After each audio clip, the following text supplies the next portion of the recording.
മരിക്കുന്ന സമയത്ത് ഈമാനായിട്ട് ഇബ്ലീസിന്റെ ശർറൊന്നുമില്ലാതെ ലാ ഇലാഹ ഇല്ലല്ലാഹ് എന്ന കലിമത്ത് തൗഹീദിൽ ഞാനും നിങ്ങളും ദുആ ചെയ്യലുണ്ട്.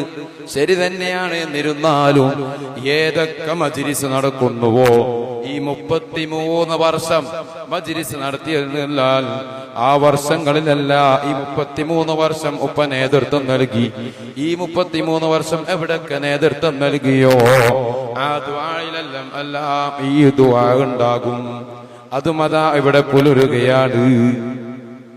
എന്നാൽ ദാഹം മൗത്ത് കൂട്ടിയിടും. മൗത്തിന്റെ സമയത്ത് ദാഹം എന്നൊരു അവസ്ഥ ഉണ്ടായോ?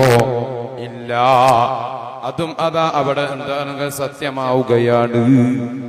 എന്തേ അതിനുള്ള കാരണം? അതേ സത്തായ ഈമാന ഖുശൂഅോടുകൂടെ ബദരീങ്ങളെ ഉയർത്തിപ്പിടിച്ചപ്പോൾ ആ